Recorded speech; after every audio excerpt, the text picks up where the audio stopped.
मित्राणि नमो नमः। स्वागतम सर्वेषां तत्र भवतां। स्वागत है मित्रों आप सभी का संस्कृत विषय अध्ययन पर। मैं हूं सतीश पनेरू। मित्रों हम वर्तमान में महाकवि माघ द्वारा विरचित शिशुपाल वधम के प्रथम सर्ग का अध्ययन कर रहे हैं। तो उसी क्रम में आज मैं आप सभी के समक्ष 25 और 26वें श्लोक को उपस्थित करने जा रहा हूं। इससे पूर्व के 24 श्लोकों को मैंने पढ़ाया है, आपको पढ़ाने का और स्वयं भी पढ़ने का प्रयास किया है। तो आप उन वीडियोओं को देखें और अपना लाभ लें और परीक्षाओं में सफलता को प्राप्त करें। मित्रों यदि चैनल की सदस्यता नहीं ली है, चैनल को सब्सक्राइब नहीं किया है, तो चैनल को सब्सक्राइब करें और हमारे साथ इसी प्रकार संस्कृत अध्ययन की सेवा में लगे रहें। तो आइए आज की कक्षा, आज के पाठ को आरंभ करते हैं। स्वागत है आप सभी का। तो मित्रों जो 25वां श्लोक है वो अति महत्वपूर्ण है और जो 26वां श्लोक है वो अत्यंत महत्वपूर्ण है।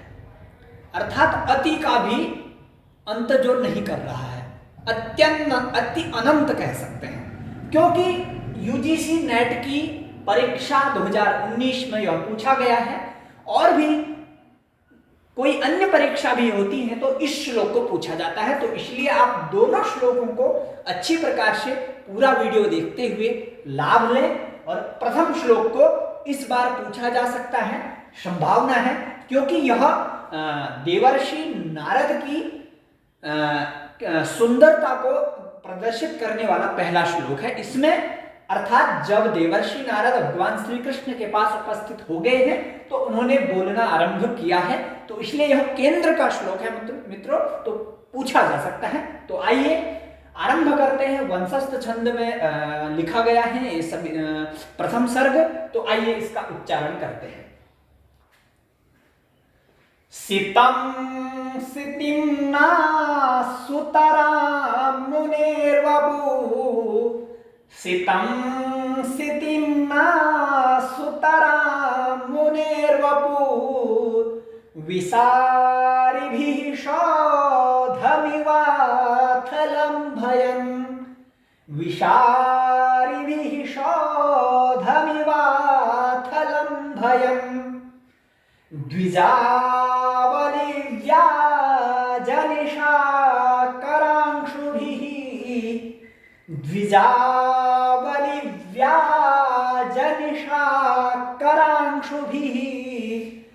शुचिस्मितां वाचमवोदच, शुचिस्मितां वाचमवोचदच्युतः, शुचिस्मितां वाचमवोचदच्युतः। तो मित्रों थोड़ा बहुत इन श्लोकों में इतनी कलाकृति है, इतने सुंदर तरीके से लिखा गया है, तो उच्चारण करने में कठिनाई आती ही है, उसके लिए क्षमा चाहता हूं। तो आप भी इसी प्रकार से उच्चारण करें। तो यहां पर थोड़ा त्रुटि है, मुनेर वपुहु, वपुहु होगा क्योंकि गुरु की तरह रूप चलते हैं, तो विसर्ग होगा, तो उस विसर्ग को रेफ हो गया है, तो वहां पर न लिखते हुए यहां पर लिख देंगे मुनेर वपुहु विसारिभिः, अर्थात वपुर विसारिभिः। ठीक है, इस प्रकार से इस श्लोक का उच्चारण होगा और शब्दों का विच्छेद होगा। तो आइए इसका क्रियापद ढूंढते हैं। इसका क्रियापद जो है मित्रों वो है अवोचत। अवोचत लंग लकार का रूप है, तो अवोचत यानी कि उवाच, उन्होंने कहा। ठीक है, किसने कहा? अच्युतः, अच्युतः अवोचत, अच्युत ने कहा। अच्युत किसको कहते हैं? भगवान श्री कृष्ण को। तो भगवान श्री कृष्ण उवाच, भगवान श्री कृष्ण ने कहा। ठीक है, तो अर्थात अच्युतः अवोचत, ऐसा संधि विच्छेद होगा। किम अवोचत, क्या कहा? वाचम, वाणी को। इस प्रकार की, अर्थात कोई उन्होंने वाणी को कहा। वाचम अच्युतः अवोचत, अच्युतः श्री कृष्ण ने वाचम वाणी को अवोचत माने कहा। ऐसा इस शब्द का, इस श्लोक का क्रियापद होगा। ठीक है, अब वो वाणी कैसी है और क्या करते हुए उन्होंने उस वाणी को बोला, ये वाणी का एक विशेषण और है, शुचिस्मिताम। शुचिस्मिताम, शुचि माने सुंदर, स्वच्छ, स्मिताम माने किंचित हास्य से युक्त, किंचित मुस्कुराती हुई। आपको पता है, आपने वैसे भी चलचित्रों के माध्यम से देखा है, भगवान श्री कृष्ण जब बोलते हैं तो थोड़ा मुस्कुरा करके ही बोलते हैं। तो महाकवि माघ ने भी ऐसा ही दर्शा दिया, शुचिस्मिताम, सुंदर और हास्य से युक्त, कुछ मुस्कुराती हुई वाचम, वाणी को, अच्युतः अवोचत, भगवान श्री कृष्ण ने बोला। किसके सामने? देवर्षि नारद के सामने, क्योंकि देवर्षि नारद उनके भवन में आ चुके हैं, आसन पर विराजमान हैं, दोनों समक्ष बैठे हुए हैं। तो अब भगवान श्री कृष्ण ने सुंदर और हंसते हुए, मुस्कुराते हुए कुछ वाणी बोली। अब उस वाणी को क्या करते हुए बोला, कैसे बोला, वो जानते हैं। वो है द्विजावली व्याज निशाकरांशुभिः विशारिभिः। ये तृतीया बहुवचन के विशेषण है दोनों। किसके द्वारा? ठीक है, विसारिभिः, द्विजावली व्याज निशाकरांशुभिः, विशारिभिः। विशारिभिः कहते हैं जो विसरणशील होती है, अर्थात हमेशा संचरणशील होती है, प्रसरणशील होती है, प्रसारित करते हुए होती है, ऐसियों से ऐसी। ऐसी क्या है? वो है द्विजावली व्याज निशाकरांशुभिः। अब एक एक शब्द का अर्थ जानेंगे। द्विज, द्विज कहते हैं, वैसे ब्राह्मणों को भी कहते हैं और दांतों को भी कहते हैं। दांतों को क्यों कहते हैं द्विज? क्योंकि वो दो बार जन्म लेते हैं, एक बार पूर्व में दूध के दांत, और फिर एक बार जब टूट जाते हैं तो फिर दांत आते हैं, फिर उसके बाद तीसरी बार नहीं आते। तो द्विवारम जायते, द्विवारम जायन्ते ये ते द्विजाः, अर्थात दंताः। तो द्विज आवली, आवली माने पंक्ति को कहते हैं, आवली माने पंक्ति। तो दांतों की पंक्ति। अब दांतों की पंक्ति क्या? दांतों की पंक्ति के व्याज से, व्याज से बहने से, छल से, अर्थात द्विजों की पंक्तियों के व्याज से निशाकरांशुभिः। निशाकर कहते हैं चंद्रमा को, निशाम करोति इति निशाकरः, रात्रि को जो करता है, रात्रि में जो आता है। तो निशाकर की अंशुभिः, अंशुभिः किरणैः, किरण, किरणों के द्वारा। तो क्या इसका अर्थ क्या निकल रहा है? विसारिभिः द्विजावली व्याज निशाकरांशुभिः, अर्थात विसरण करती हुई, हमेशा प्रसरणशील जो है, प्रसरित होती रहती है, फैलती रहती है, इस प्रकार की दांतों की पंक्तियों के व्याज के माध्यम से, अर्थात दांतों की पंक्तियों के बहाने से चंद्रमा की किरणों के द्वारा उन्होंने शुचिस्मिताम वाचम अवोचत, किंचित मुस्कुराती हुई वाणी को उन्होंने बोला। किसके द्वारा? अर्थात अपने दांतों के तो बहाने हैं, लेकिन वो दांतों से वाणी कैसी निकल रही है, दांत किस प्रकार चमक रहे हैं, मानो चंद्रमा की किरणें, ऐसा बता रहे हैं। क्या कह रहे हैं? अर्थात निशाकर अंशुभिः, चंद्रमा की किरणों के द्वारा, अंशुभिः किरणैः, तृतीया बहुवचनम इदम पदम। ठीक है, और वो किस प्रकार से बोला? वो लंभयन, लंभयन प्राप्तयन, अर्थात उनको छूते हुए, किसी चीज को छूते हुए। किसको छूते हुए? सौधम इव।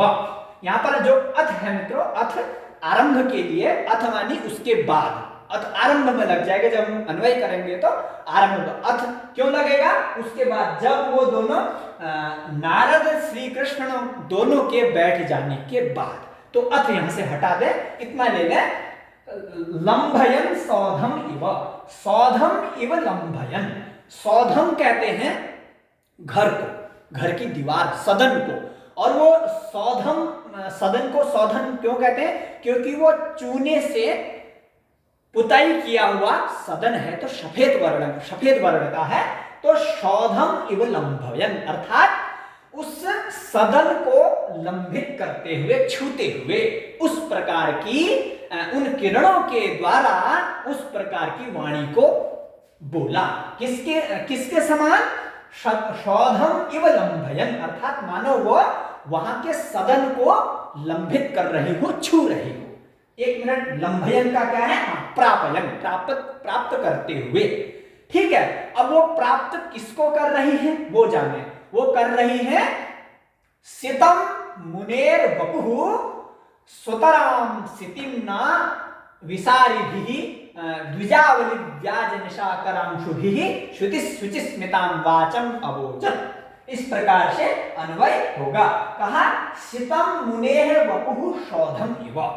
सितम स्वाभाविक शुक्लम, जो स्वभाव से शुक्ल वर्ण का है, श्वेत वर्ण का है, उनका शरीर। किनका? देवर्षि नारद का। क्या है वो? सितम मुनेः वपुः, सितम यानी कि शुक्ल वर्णम, मुनेः नारदस्य वपुः शरीरम, अर्थात शुक्ल वर्ण के देवर्षि नारद के शरीर को सुतराम सितिम्ना, सुतराम कहने का मतलब है सुतराम का जो भावार्थ होगा, सुतराम अत्यंतम, अत्यंतम सितिम्ना, सितिम्ना शौक्ल्येन, अर्थात शुक्लता के द्वारा। सितिम्ना मतलब श्वेत वर्ण के द्वारा। मुनेः वपुः शितम, अर्थात निरंतर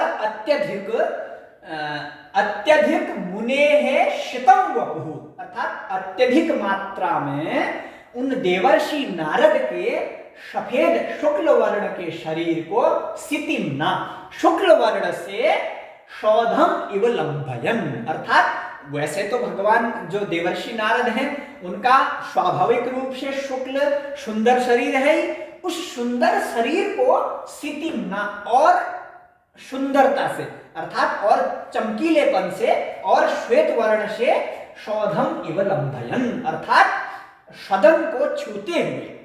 ठीक है, आपको समझ में आ रहा होगा क्योंकि ये थोड़ा कठिन है।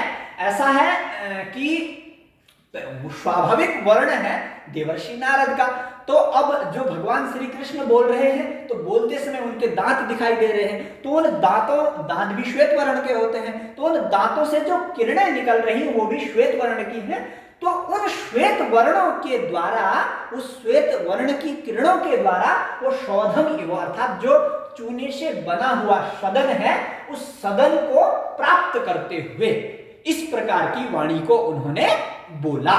ठीक है, तो उस प्रकार के राज सदनम इव, मानो राज सदन को ही प्राप्त करा रहे हो, उस प्रकार की वाणी को उन्होंने बोला। तो ऐसा मित्रों इस श्लोक का भावार्थ होगा। और मतलब वो जो वाणी को बोल रहे हैं वो वाणी मानो उनके दांतों का तो खाली बहाना है, वो वास्तविक रूप से जो उनके दांतों से निकलने वाली जो अर्थात आभा है, चमक है, वो तो रात्रि अर्थात चंद्रमा के किरण है साक्षात, ऐसा वो बताना चाह रहे हैं। तो मित्रों आशा है आप सभी को यह श्लोक समझ में आ गया होगा। यदि आपको समझ में नहीं आता है तो आप कमेंट बॉक्स में हमसे पूछ सकते हैं, इस पर चर्चा की जाएगी। तो आइए अब हम उस श्लोक को पढ़ते हैं जो परीक्षा में पूछा गया है, और वैसे भी स्वाभाविक रूप से सुक्ति युक्त है यह, इसमें सुक्ति है नीचे वाली लाइन, तो सुक्ति युक्त होने के कारण हमारे लिए अति महत्वपूर्ण है। तो इस वीडियो को आप सभी इस श्लोक की भी व्याख्या को आप सभी देखेंगे आशा करता हूं। आइए इसका भी सर्वप्रथम उच्चारण करते हैं, फिर इसको पढ़ेंगे।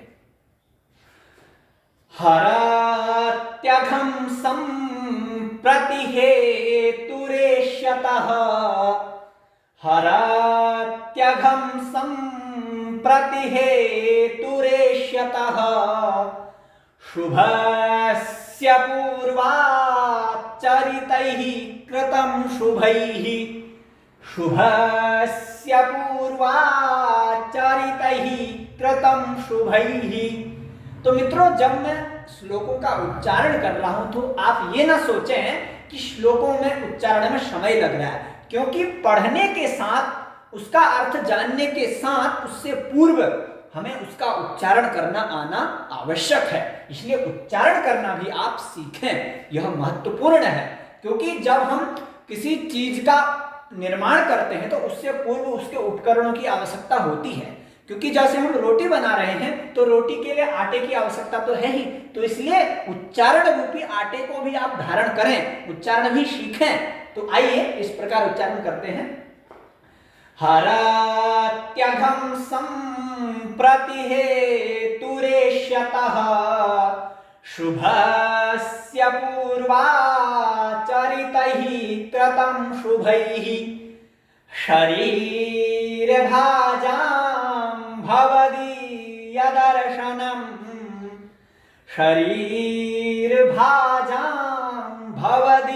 भवदीयदर्शनम् व्यनाक्तिकालत्रितयेऽपि योग्यताम् व्यनाक्तिकालत्रितयेऽपि योग्यताम्।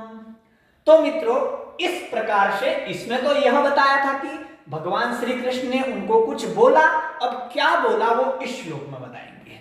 उन्होंने क्या कहा, देवर्षि नारद को प्रशंसित करते हुए, उनकी प्रशंसा करते हुए क्या वचन बोले वो इस श्लोक में बताया गया है। उन्होंने क्या कहा कि भवदीय दर्शनम शरीर भाजाम योग्यताम कालकृतयेऽपि व्यनक्ति, ऐसा बता रहे हैं। एक उनको एक वाक्य कह रहे हैं कि क्या होता है आपको देखने से। भवदीय दर्शनम, भवदीय दर्शनम भवतः दर्शनम तत्र भवतः भगवतो नारदस्य दर्शनम। श्री कृष्ण नारद को कह रहे हैं आपके दर्शन, आपको देखना,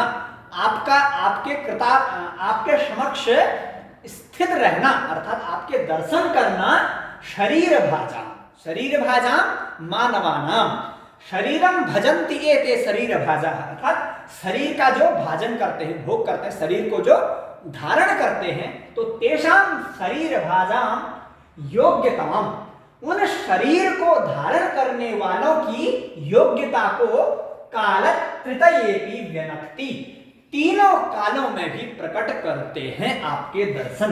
आपके दर्शन ऐसे हैं जो मानवों के शरीर धारण करने वालों की योग्यता को तीनों कालों में दर्शाते हैं। ऐसा नहीं है कि आपको देख करके हमें मात्र वर्तमान काल में ही लाभ मिलता है या आनंद मिलता है, अपितु तीनों कालों में, भूत वर्तमान भविष्य तीनों कालों में आपके दर्शनों से योग्यता प्रकट होती है, ऐसा वह बता रहे हैं। वो कह रहे हैं कि आपका दर्शन तीनों कालों में शरीरधारियों के लिए पवित्रता को प्रकट करता है। आपका दर्शन क्या प्रकट करता है? भवदीय दर्शनम किम व्यनक्ति योग्यताम व्यनक्ति, योग्यता को, अर्थात आप हमारे लिए, देवर्षि नारद को कह रहे हैं आप हमारे लिए बहुत ही योग्य हैं, ऐसा बता रहे हैं। अब तीनों कालों में किस प्रकार से कर रहा है वो इस लाइन से जाने। नीचे में तो ये बताया आपको देखना, आपके दर्शन हम जैसे मानवों, साधारण मानवों के लिए अत्यधिक योग्य हैं, अत्यधिक महत्वपूर्ण है, ऐसा बता रहे हैं, जो तीनों कालों में आपकी योग्यता को दर्शन कर रहे हैं। तो कालत्रयः भूत वर्तमान भविष्य कालाः, तीनों कालाः, तो तीनों कालों को भी व्यनक्ति प्रकट करता है। अब तीनों कालों को कैसे प्रकट करता है वो जानते हैं। सर्वप्रथम वर्तमान काल की बात कर रहे हैं। कहा कि हरत्यघम संप्रति, संप्रति अघम हरति, संप्रति वर्तमान काले, अभी इसी समय, अघम पापम, वर्तमान काल में क्या, अघम, अघम कहते हैं पाप को, तो तम पापम हरति, हरण कर रहा है। वर्तमान में तो कह रहे हैं कृष्ण कि अभी तो मैं आपको देख रहा हूं तो मेरे पाप नष्ट हो रहे हैं, वर्तमान काल की बात गई। फिर कहा हेतु रेष्यतः शुभस्य, और क्या कहा, शुभ का हेतु हो तुम, और वो शुभ कैसा है, एष्यतः, एष्यतः भाविनः, अर्थात भविष्य काल में जो होने वाला है उस शुभ का तुम कारण हो। अर्थात आप जैसे देवर्षि नारद के दर्शन जो कर लेगा, आपकी बातों को जो मानेगा, आप ऋषि हैं, आपके बताए हुए मार्ग पर जो चलेगा तो उसके भविष्य में शुभ होगा, तो उस शुभ के कारण आप हैं। कहा एष्यतः शुभस्य कारणम हेतु भवान एव वर्तते, कह रहे हैं अर्थात वर्तमान में आप पाप को हरण कर रहे हैं, पहली बात, और दूसरे भविष्य में आप जो भी हमारे शुभ कर्म होते हैं उनका कारण भी आप ही बनते हैं। और भूतकाल के लिए बताया कि पूर्वाचरितैहि कृतम शुभैहि, कहा पूर्वाचरितैहि शुभैहि कृतम, पूर्व में जो आचरण हमने किया है, भूत का ही बात है, भूतकाल में ही पूर्व कहलाता है, तो पूर्वे आचरितानि ये शुभ कार्याणि, अर्थात पूर्व में जो आचरित किए गए हैं कार्य, तो उन शुभैहि, उन कार्यों के द्वारा तुम प्राप्त किए गए हो,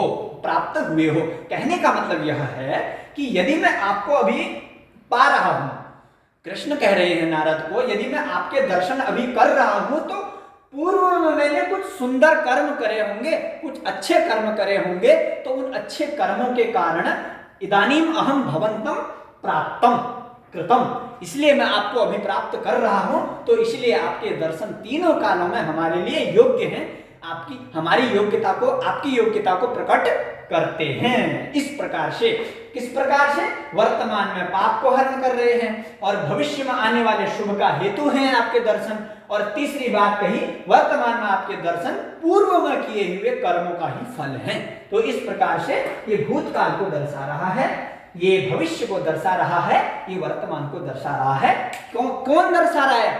भवदीय दर्शन, देवर्षि नारद का दर्शन। तो इस प्रकार से मित्रों इस श्लोक का भावार्थ होगा, आप अच्छी प्रकार से याद रखें। परीक्षाओं में यदि पिछली बार श्लोक पूछा गया था, तो इस बार इस श्लोक की कोई पंक्ति पूछी जाए या कोई शब्द पूछा जाए तो अवश्य घुमा फिरा के पूछा जा सकता है, तो हमें ध्यान रखना है। तो मित्रों यदि आपको यह प्रयास अच्छा लगा तो आप चैनल को सब्सक्राइब करें, हमारे साथ इसी तरह बने रहें। तो पूरा वीडियो देखने के लिए आप सभी का धन्यवाद। नमः संस्कृताय।